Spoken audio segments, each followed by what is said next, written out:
It is Sunday, April 15th, 2018. Welcome to Flicker Effect. This is episode 251. I'm David Lott. Joining me this week is Bobby Jackson. Hey, everybody. What's up? Yasha Wilson. Hey, everyone. And Michelle Hillard. Hello, everybody. What's up, guys? How's it going? How's your week been? It's good. Oh, good. What's the Avengers Infinity War countdown to? What are we at? Like less than 2 weeks? Days? Less than 2 weeks. I was going to say, what was it, like 12 or 13 days? Today? Yeah. Something like that. Are we all seeing it Thursday night? I don't think I am. I will actually put an effort now to see if I can find time to see it the Thursday, but I hadn't had planned. I was probably going to see it on Friday. Cool. Well, how long will that podcast thing take? Maybe 3 hours? Give or take. Block off 3 hours for that one? Give or take. Well, there's new box office tracking to talk about that. We'll get to that later. First, let's talk about box office for this weekend. Starting at number 5, Blockers, in its second week, saw about a 50% drop to take it down to number 5. Pulled in a little over $10 million this weekend. Bobby, you saw that. Did you ever see that, Yasha? I forget. I'm sorry, you cut out. What movie did you say? Blockers? Blockers. No, I did not get a chance to see Blockers yet. I want to, but I just haven't gotten a chance to see it. And if things keep staying as busy as they are, I mean, that might have to slide and wait till video, because I'm more interested now in seeing A Quiet Place than I am Blockers based on everybody's review. Right. Well, I haven't seen Blockers, but I can agree with that. Moving to number 4 this week, Ready Player One in its third week, dropping or pulling in this weekend a little over 11 million.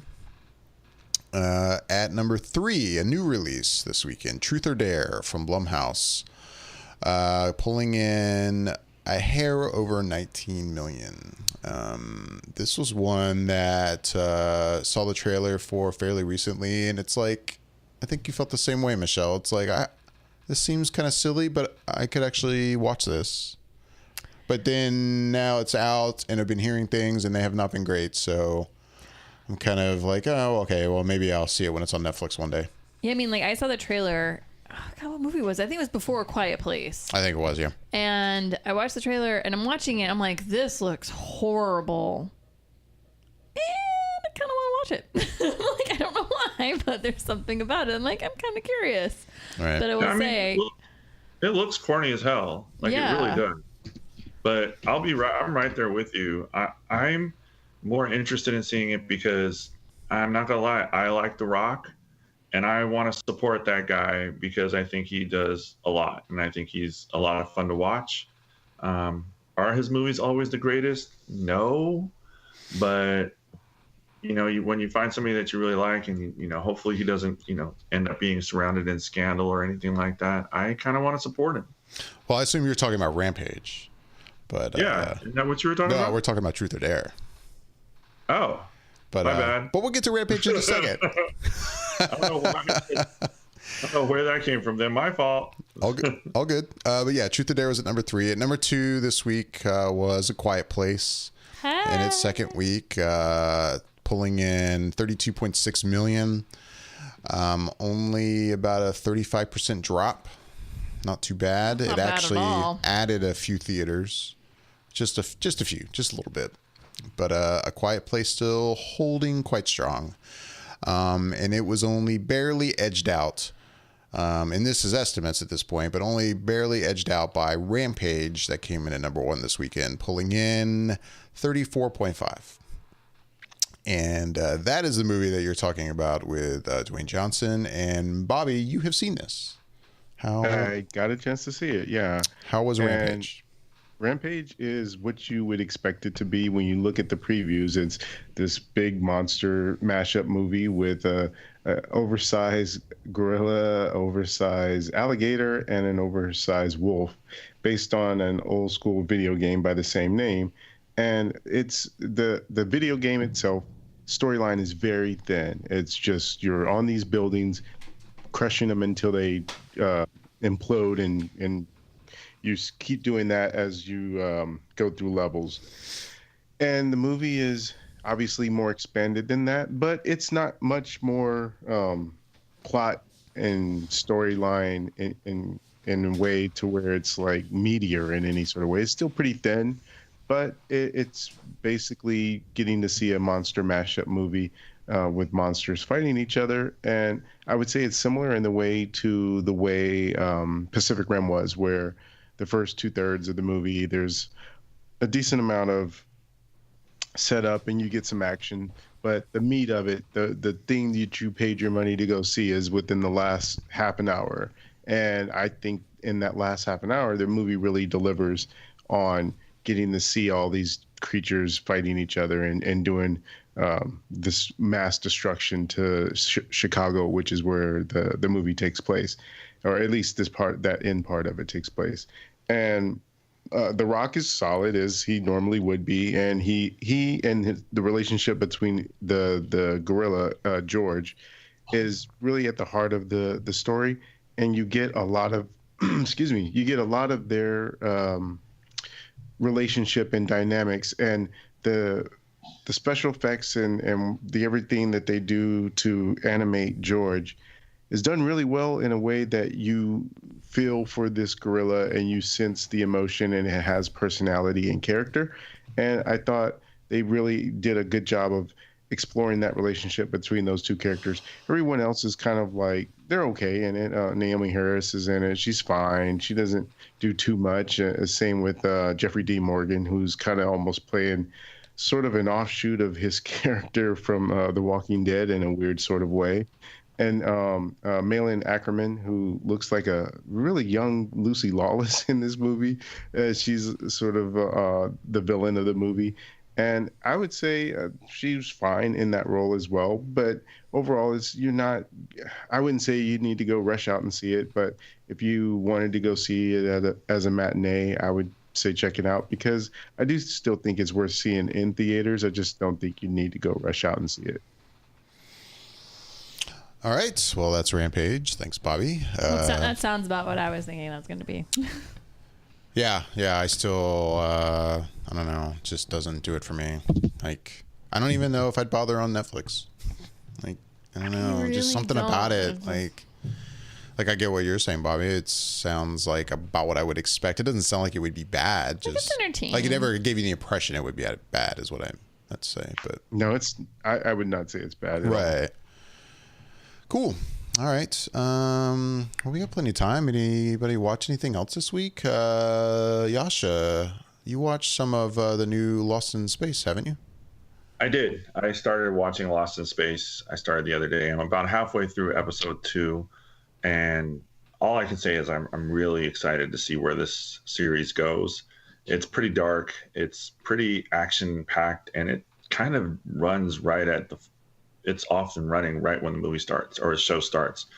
It gets pretty intense pretty quickly. So I'm really excited to see where it goes, how it goes, what proceeds. The little hints and throwbacks to some of the show. I watched a couple of episodes of the series years ago, but I mean, not as much as some of the other classic television shows like Twilight Zone or something like that. I'm well versed in it, and I understand and know the premise of the show and know what it's kind of about and where it's going.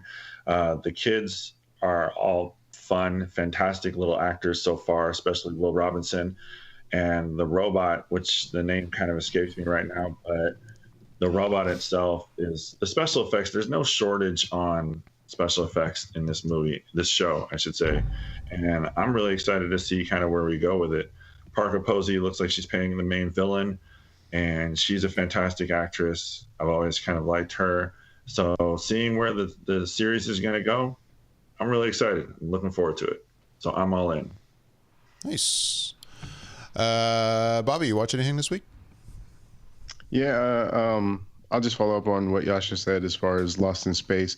If you remember, I got a chance to see that pilot episode at WonderCon a few weeks back, and so I've just been able to catch a couple more episodes this weekend, and we'll try and watch some more before the weekend's over.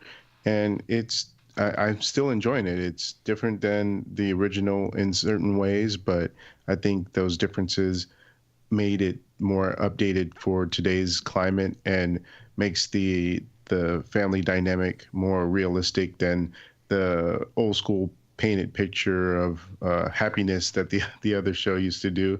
And so it's definitely a different take on it that I feel is more warranted and makes it more intriguing to see where they're going to go. And there's plenty of danger in the or at least within the episodes I've seen, where it's like out of the frying pan into the fire kind of thing, and it seems to ratchet up. So absolutely ready to see where they take the entire first season, and I'm sure if it gets the ratings that they're hoping for, or the views they're hoping for, we'll get a second season, because I really do think the production value on it is top notch in terms of what I've seen from what what Netflix has put out in the short time that they've been doing original content. So hopefully they'll keep doing more stuff like this. I'm kind of jealous. I totally forgot that this was dropping this weekend, and this looks like a really entertaining show, and it looks like the production value looks spectacular. And like, I'm just like, man, I can't believe I totally forgot that. I could be like halfway deep in this season and this weekend, because it's not like I did anything spectacular this weekend. I'm like, son of a gun, I totally could have watched it and I forgot all about it. Yeah, the production value for the show is it's really fantastic. The special effects, there was no shortage of effort that they put in. It seems to make this really, really, really good. Like, I'm pretty jealous you guys got to watch it. Like, damn it. You know what? I'm going to back up here for a second, because now it's time to give Michelle a little crap, because she just said, you just said that you weren't doing anything spectacular this weekend, so you could have watched Lost in Space. Well, I seem to remember there's another Netflix series you haven't quite watched. Jessica Jones, season 2, I believe. Where was that, Michelle? See, this is what I'm saying. Like, I'm behind, man. And I wish I had like a better excuse. I just don't. I have zero excuse. I just didn't watch it, and I really kind of need to start making a list and start going, okay, we need to get serious about this. I need to start check marking things off, because yeah, no, I have very lame no excuses for these things. I admit it. I suck. Oh, well, okay. Well, we'll expect a full report from you next week, because I'm just going and running down my list of people to give crap to right now. So David's next. David, how we doing on that? I challenge you. Oh, I was waiting for that. Oh, and he had to bring it up on air. I expected it before we started. Hey, are we going to be doing the I challenge you this week? It's going to be like, no, I'm sorry, still haven't gotten to it. Hey, I said something before we aired. He held off. He's like, no, I want everyone to hear this. Well, I think Josh has even forgotten at this point that he gave you an I challenge you, because he's not even brought it up. That is not true. I remember now. You remember now. Yeah. Well, it's been a while since I've gotten a chance to jump on and record with you guys, so this is a very good point, and thank you, Bobby, for reminding us about the I challenge you. So, well, I'm just trying to keep everyone honest a little bit. Let's keep it fair. Mm-hmm. Let's keep it realistic. I've watched some movies here too. To be fair, David has watched a movie that apparently was not very good, or what I remembered to be a decent movie, which was quite horrible, actually, from what he said, and makes me want to go back and rewatch the show, and the movie, I should say, and kind of reevaluate my taste, because if he didn't like it that much, I feel like I missed something. What are we talking about? What movie is this? Wasn't it The Hamiltons? Wasn't that what it was called? The Hamiltons? I challenged you to watch that movie. That's something you challenged me to watch? Yeah, the Hamiltons. Yeah, I remember this. This is that family that murders people for the surprise. Oh. Yeah. See, you've already missed it so much that you've already forgotten right? that it's just, it's not a part of your memory bank, which is fine. I think what it came down to was that David was saying it was a movie that was really kind of, I think you kind of had to see it at the time that it came out. And it was definitely like more of an art house independent kind of thing. You could tell it was a very lower budget. But at the same time, I think you said something like the storyline was good, but the execution just misses the mark, if I remember, something like that. Yeah, no, it was definitely an art house thing because I remember You when guys it was. should see his face right now. He is trying so hard to remember this film. He's forgotten That's why so I'm laughing. hard. Is that the fact that Michelle had to tell what David done about it? Yeah. Can't Like remember. his Cracking face, me up. he's on IMDb and he's just scrolling as fast as he can, and his face is just like he's like, I don't have any recollection of this film. Like it's red. His face is red This is now. awesome. Watch this. Oh, I wish we I were doing watched video this. today. Oh man, we should have done video. Your face is priceless right We now. should have. I'm looking at images from this, and oh yeah, wait, no, see, like some of this. He brings her a Coca-Cola through the gate. Well, while David is Man, trying to, you got nothing. sort of jumpstart his Anyways. memory, I'll tell you about some other stuff I did get a chance to watch. I got to watch 2 episodes of, or at least the first 2 episodes that are available of Barry that's on HBO. Oh yeah. Yeah. So yeah, it's sort of like David said, it's really good that this is a half an hour show because it allows you to breeze through it pretty quickly. And it's been a while, I think, that I picked up a show or started watching a show that's only 30 minutes. So this was kind of like a nice little present to be able to get through something quickly and catch up really fast, as opposed to, oh, it's 3 episodes in and it's an hour each, and that's 3 hours pretty much, and you don't have to kind of carve out that block of time. So catching this was like, okay, I can do this. And yeah, as you mentioned when you talked about it, David, and I don't know if Yasha had talked about it on air, but it's with Bill Hader, and he's this assassin that has a contract to take out someone, and it brings him to LA, and within the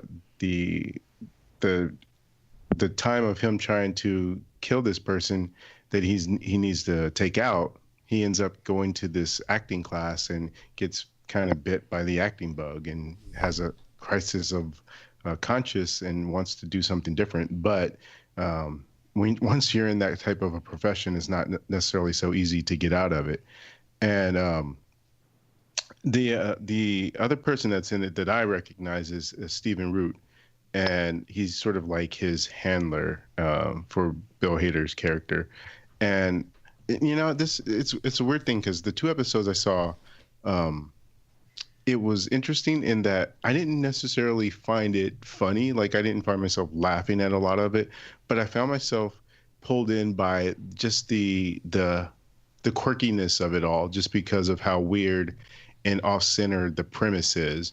And I thought especially that Bill Hader did such a good job in terms of playing this character in a way that's different than things I've seen him in the past. He plays it, I wouldn't say necessarily straight, but in a way he does. He's not trying to be the funny man person, and the funniness comes from situational type of experiences for the character. It's not necessarily him telling jokes and him being funny as a person. It's just these circumstances, and that's what I thought and found intriguing about it. That makes me feel like I'm definitely gonna keep watching this show because I want to see where it goes, especially when they do the setup of the first episode. You kind of see where this might be going, or at least in a direction to make it very interesting to see how he's able to balance this life that he has and wants and what he was coming from before. So yeah, I'm definitely interested to see more. Yeah, I've actually watched that too. It's quite dark. I'm not completely sold on, continuing it, but I am continuing it because I'm interested to see where the characters go. And it's almost like the humor comes out of it being an accident. Like, it's accidental humor per se, in my opinion. It's just like, it's like some of the situations that he's plunged into it's kind of subtle, and it makes me laugh. Henry Winkler is in it also, and I think he's fantastic in it because he seems like such a kind of sleazy little con man when it comes to like being an quote unquote acting coach or acting teacher when these people come and pay him. So I think that's actually really funny, watching him react and talk to people, and every now and then he'll slide in a little comment of, "Oh, it's you actually have to pay for that, so bring a checkbook," type of situation. And like I find that kind of funny. But yeah, no, I'm watching that as well, Bobby, and I'm with you when it's kind of like, okay, this is interesting. I can keep kind of going with this, but it's not laugh out loud funny, which is what we're kind of used to getting from Bill Hader. It's interesting because I feel like that character it's almost like he has a childlike innocence about him in certain situations, because I think he's been kind of sheltered in certain aspects given his history and his background, that when he gets this opportunity, he's like he almost doesn't even know how to be a human doing things like a regular person. He's like, like it's almost like he's fielding his way through the situations as they come to him. So it's interesting to watch.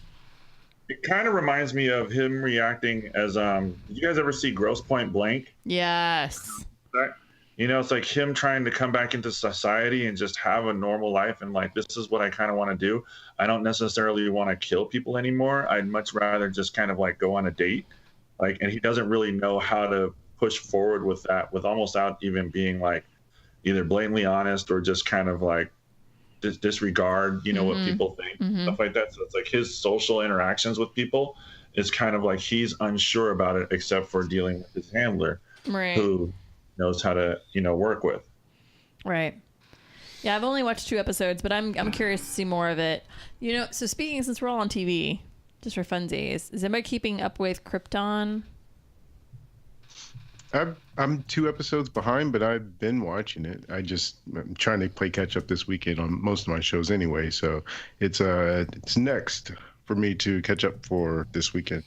It's funny, I've only watched the first 2 episodes, but I just saw an article that was like, I guess the one that aired this past Wednesday.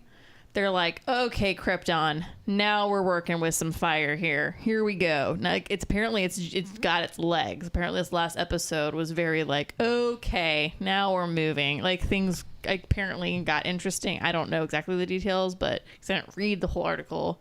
But it was basically saying like, Krypton's finally found its footing in this last episode. Things are finally getting interesting. Like, I kind of quickly skimmed it. I was like, okay, well, that's cool to know, because I was kind of on the fence with it, So I guess I'll keep going. I had a friend at work tell me, because we talk about shows, and he said that he started watching Krypton, and he said it finally got really, really good this past episode. And I was like, really? And he just kind of like he swears by it. He's like, it's actually pretty interesting. It's gotten really good. I'm still not super interested in watching the show. Like, there's so many other things that I need to watch in order to get to. But so it's like, this isn't necessarily at the top of my list, so I probably won't even ever bother with the show. But you never know. Maybe I will. Right. No, I'm with you. The last thing I wanted to say about Barry was I found it interesting when I watched the first episode and then watched the second episode. Stephen Root's character felt different to me in the second episode than when I watched the premiere. And sure enough, after the episode goes off, they do a little recap of the episode and interviews with the actors. And actually, the first episode, I didn't watch that. And the second episode, I wasn't planning to watch it. I was going to turn it off, but it was on sort of in the background after the episode went off. And the showrunners, and I think Bill Hader, was talking about the fact that they did change Stephen Root's character from the premiere. Once they had saw what the character was in that first episode, they felt like he was just kind of too one note and evil, and they wanted to sort of pull back from that and kind of change the dynamics of his character, because I totally felt it. It just, he didn't seem the same. And I was like, wow, something's different about it. And it was kind of confirmed once I saw that. Mm-hmm. And I was curious if you guys had noticed that at all about his character. Yeah, no, yeah. He definitely seemed not as non-caring about things. Mm-hmm. He seemed to, I don't know, I wouldn't say he was warm and fuzzy or anything. It was definitely more like, I don't know, you definitely saw a more humanistic side, I think. Yeah. Cool. Let me see.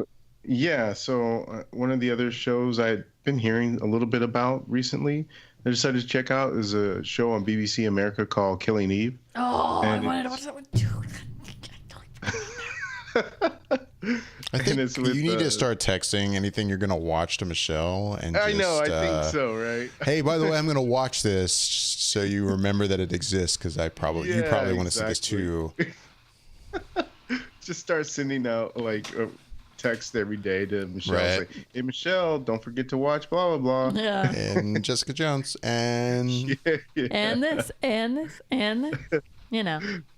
So this one is with Sandra Oh. She's the main character, who is the title character, Eve, and she plays someone that's working for MI6, and she's on this case that this person that's I guess a vigilante, not a vigilante, like an assassin, and she's the only one who kind of believes that this assassin is a female, and so throughout the course of this first episode, she is trying to convince everyone that this killer is in fact this female assassin. And throughout the episode, it's interesting because it plays with conventions in a weird sort of way that you're not expecting.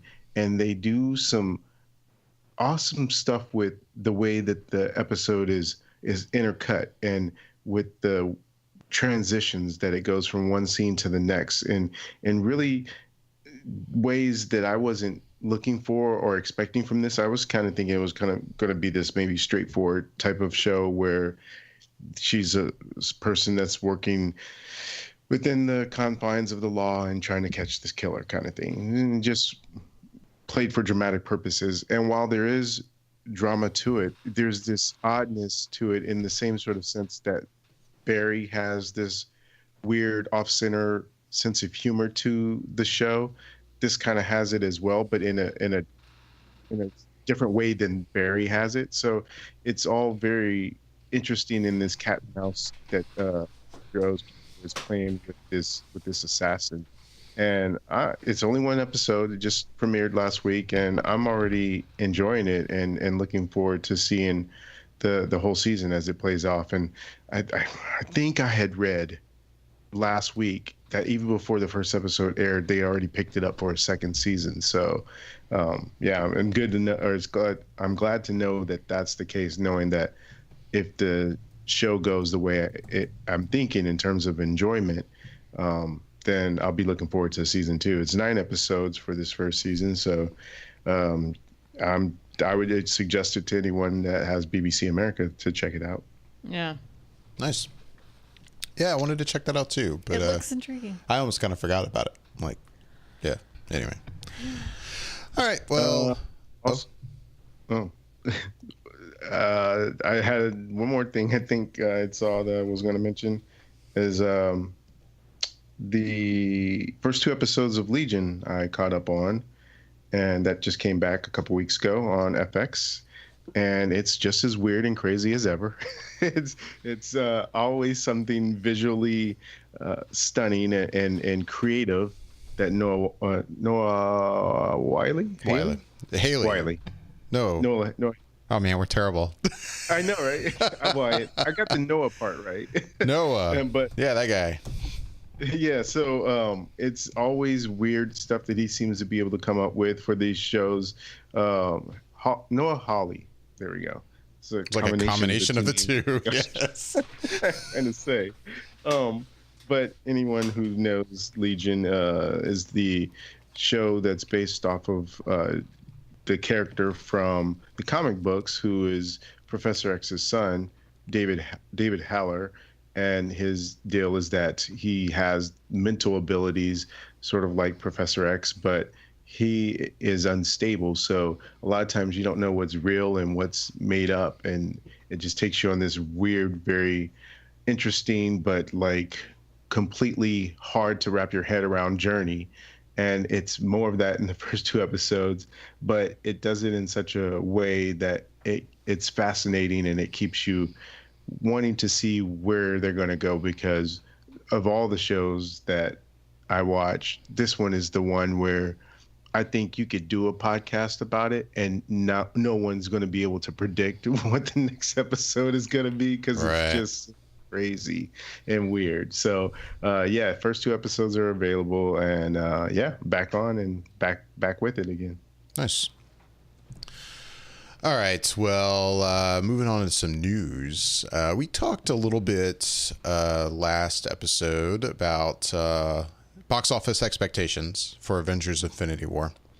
We kind of gave our early kind of predictions. At least Bobby, Michelle, and myself did. Yasha, you weren't there for that, but I'm starting to feel a little better about my at what at the time I thought was maybe a bit of a crazy prediction, but I'm starting to feel better about it. Early in the week, Fandango came out with some information about pre-sales. And they kind of talked about the fact first that Infinity War at that point was selling more than double the amount of tickets on Fandango as Black Panther was at the same point in its sales cycle. As we know, Black Panther went on to make domestically $202 million in its opening weekend. Mm-hmm. And it has continued to have an insane theatrical run. It passed Titanic in overall domestic box office gross. It's doing incredibly well. Well, they continue to say, and I'm quoting from them now, in fact, at the same point in the Fandango sales cycle, Infinity War is outselling the last 7 Marvel Cinematic Universe titles combined. Wow. That includes Black Panther, Thor Ragnarok, Spider-Man Homecoming, Guardians of the Galaxy Volume 2, Doctor Strange, Captain America Civil War, and Ant-Man. That's a big thing to say. Holy crap. Yeah. That is an incredibly large thing to say. So go ahead. No, you finish this next part. So boxofficepro.com, they have, or I think it's pro.boxoffice.com, but anyway, Box Office Pro, they have released a more updated tracking number for Avengers: Infinity War, and right now they have the domestic opening weekend at anywhere between 235 to 255 million, and a total domestic gross as well as 565 to 650. So, and this is why I didn't want to make a prediction really that far out, but obviously I've clearly lowballed this. And we were saying, like, when we were making our predictions, I'm like, okay, this isn't going to be like a Flickr Effect official, prediction. Right, I know, like, but it's like, maybe I'm we like, do it like the weekend before. I've clearly lowballed the hell out of this thus far, but yeah, possibly. I feel like it's still tough to say. I mean, even with this pre-sale thing, there's still a part of me that's like, even though I said 250, which is going to put it past Star Wars Force Awakens. Mm-hmm. Even with me saying that, I still admit that's, I don't know. There's something about saying that it's going to beat Force Awakens that feels like a gamble. Hurts a little. But then hearing this from Fandango, it's like, right. Well, I'm feeling a little better about this. Yeah. And Bobby, you even changed yours to 250 as well. I assume you're feeling pretty good about your prediction. Yeah, because when I initially said it, I was like, I felt like it could do 250, but I wanted to be a little bit more realistic and put it in the 230 range. But then after Michelle was sort of talking about certain things when we were on the podcast, as she was talking, I started to think about other reasons why it might go higher. And then that made me change it to feel like, okay, I think it actually can do 250. And obviously with this news, then it does sound like very much so it could do 250 and beyond, just because of we're still not all the way close, or not all the way close, but we're still at least one more week into the hype building for it. And then by that time, ticket sales could increase more than what they projected just this week. So, yeah, I think it's a strong possibility that it beats Force Awakens and goes even a little bit more further than that. Now it's just a matter of where's the ceiling. Yeah, I feel like the one thing holding it back from beating Force Awakens will be, how is it? I feel like most people, and it's funny listening to most people kind of talking about this movie as they're anticipating it. Like, it feels like everyone's saying the same thing. Like, they don't almost believe it can be bad. Like, it's going to be good, but how good? But I would say, even if it's not bad, if the movie ends up being kind of a disappointment, especially considering how hyped we all are, if it's a disappointment, I could see that word of mouth will spread quickly, and maybe that'll hold it behind Force Awakens. So that's kind of the one thing holding it back. Yasha, what were you going to say? I'm as we were talking, I'm just looking, and I guess this is just kind of a little arrogant on my part. I've never really had an issue going to see a movie on a Thursday night or even a Friday night, whether it's a reclining seat or, a pick your seat and reserved or just opening. I'm looking around now just as we're talking about numbers and stuff like that, and everything looks gone. So I may not even be able to see it because I did wait on buying my tickets because, like I said, I guess is kind of like an arrogant type of thing for me. And I've never just had this kind of issue. And everything, there's nothing but front row seats left everywhere that I'm looking. And I'm kind of just like, oh, shit. Like, Yeah. I'm like, well, this was a supreme backfire on my part. And That was a bad gamble. Yeah, that was a really bad gamble on my part. I'll find something, but I just don't. I'm just kind of surprised now as to I knew it was going to be big, but I didn't think that this many people were going to. At this point, forward. at this point, then you got to buy a ticket for a theater without reserved seats and pray for the best. Get there early. Get there really. So you don't have a crappy ass seat. And the only other thing is in a way, hearing this, I think some people have pre-purchased. I feel like almost unless more screens open up, the predictions we're hearing could be pretty solid. I can't, you know what I mean? Unless additional screens start adding on soon, I feel like right now for opening weekend, many people have pre-purchased their tickets. And so I feel like this is very accurate and obviously can get bigger, but I don't think it can get that much more bigger unless theaters at the last minute start adding on more screens. Yeah, it's funny. I think in one sense, the kind of proliferation of reserved seats in theaters has really affected people with pre-sales. To me, it's man, I know exactly what seat I'm going to have, and I can have it way ahead of time. Weeks of course, in advance, I'm gonna. You know exactly where you're sitting. I'm gonna pre-buy, but then on the flip side, it seems like something like Movie Pass has become very popular, and for the most part, I think with the exception of certain theater chains, you really can't pre-purchase and reserve a seat with Movie Pass. You kind of have to wait till the day and then kind of go to the theater and do it nearby. So I don't know how that's affecting things, but anyway, it looks like Avengers Infinity War is going to do quite well. And maybe we'll next weekend do some more solid some more numbers predictions. I've got a number in my head right now, but I almost don't want to say it until next weekend when again another number crunch comes out and they're like, okay, we're 4 days out, kids. This is pretty as close as it's going to get. Do we all know if we're looking at does anybody know if we're looking at a normal kind of embargo list for this? It's going to be that week, or is it going to be any earlier? No, it's that week. From what I understand, they are trying to make sure that any of the secrets don't leak. And so I think the press sees it maybe that Monday or Tuesday of that week. And the embargo lifts on that Wednesday, I think. Yeah, I was going to say, I thought I heard social media reactions may start popping up Tuesday night, and then I think Wednesday reviews drop is what that's probably what I heard. Yeah, the social. I meant the real reviews, right? Not the social media reactions. But yeah, that's probably right. The social media stuff probably can go up on Tuesday, and I think maybe the screening is Tuesday. I can't remember. And of course, we're talking those listening. We're talking about the week of release, not this coming week. Right. Yeah. I'll be honest. I'm almost sad that they aren't waiting for the embargo until Thursday. Part of me's why even release it a day early? They want this to be so secretive. Just hold it out to Thursday. Do, but obviously positive reviews are going to be, I get that. As soon as they get them out. I think the one day isn't going to make or break the remaining of the weekend. Yeah, I get what you're saying, but. Yeah, I'm just saying. I don't think they need to put it for Wednesday, but what do I know? What else? There is some rumors. I think it's been kind of rumored before that we might be seeing an Eternals film from Marvel Studios. Bleeding Cool apparently has as they're putting it, a very reliable source that Marvel is probably getting fairly close to announcing that they're going to do an Eternals film.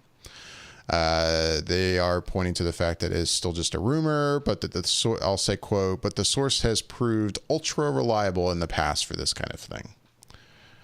It looks like, according to the source, that they are meeting with writers about the property and that sort of thing. So maybe an Eternals film will be in the lineup pretty soon for Marvel. That'd be pretty sweet. Makes sense. Yeah. Because it's another cosmic type of storytelling. And they have said in the past they wanted to go more cosmic with this next phase. So the Eternals are these beings that were created from the Celestials, like, I don't know, millions of years ago, created from genetic experimenting on humans from however long ago. Or I should say the Celestials are millions of years old, and they experimented on, I guess, early humans and changed their genetic makeup to make them have powers and abilities to eventually become godlike, to where that's where a lot of, at least within the confines of the story, where people get their Greek gods and their Roman gods, or just all these different types of gods from these humans that have been altered to essentially be eternally living beings and powers that are greater than most of the characters that you currently see in the Marvel Cinematic Universe or even in the comic book universe. So they've been around for quite some time, and there was some comics back in the days for Eternals and some of the Eternal characters. I remember getting some of them back then, but they've been pretty quiet for quite some time now. So we'll know, I guess, if all of a sudden we see some more Eternal comics popping up all of a sudden, and we'll be like, okay, maybe that's them trying to give a hint towards where they're going to be going with the movies. And I think I remember them saying that an announcement might be imminent if that rumor is true. So the thought was maybe sometime after Avengers Infinity War opens that we could hear something about that. Right. In other news, we all know that there is a new Terminator film coming. This one is, I guess, blessed and being produced by James Cameron. It's being directed by Tim Miller, who directed the first Deadpool. We now have a new Terminator. It'll be played by Gabriel Luna, if I'm saying his name correctly. Yep. Best known, I guess, for playing Ghost Rider on Marvel's Agents of S.H.I.E.L.D. And so, yeah, we have a Terminator. There we go.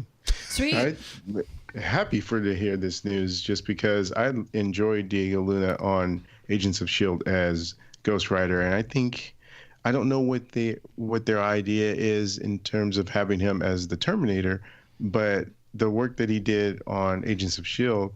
and getting a chance to actually see and meet him at WonderCon last year, he seems very humble, down to earth, and I'm happy for him to be able to pick up a role this meaty and possibly next level for him, because everyone is going to have their eyes on this just because of everyone who's involved, like Tim Miller and James Cameron being more involved in this one than he's been with the franchise since he was actually the director of it. So I'm curious now to see what they plan to do with this series to make it better than what the last few have been, and to kind of pump some new blood into it and be able to make something good, because they can still do it. I mean, I think the last thing that I enjoyed from this universe was the TV series, the Sarah Connor Chronicles, which was on Fox for a short time, and that one was really good. And so I think there's ways you can do it. It's just having the right people involved, and to me, it's starting to shape up like they have the right people involved. So hopefully they've cracked a story that will get this franchise and series back on track, because I would say this would have to be the last chance that they get at trying to get this right. Right. Yeah, they screw this up, I feel like. It's done. I mean, it's been done for me anyway, but I mean... Yeah, but I think nails in the coffin. I mean, if they don't get it right, I mean, they really should just, like you said, it's like this should be just kind of like, okay, that's enough. We've tried. Just make it stop. Like, yeah, please stop. Like, Right. it's getting to the point where it's just sad and it's kind of pathetic, and it's just like, you know what? Like, we don't really need to do this again. Right. So let's not do this anymore, type of scenario. Right. All right. Well, with that, we're going to go ahead and wrap things up. As always, we'd love to hear back from everyone. You can hit us up on Twitter at @flicker_effect with your questions and comments, or email us at feedback@flickereffect.com. You can also find us on Facebook and Instagram at flickereffect. And with that, I'm David Lott. I'm Bobby Jackson. I'm Yasha Wilson. And I'm Michelle Hillard. Thanks for listening.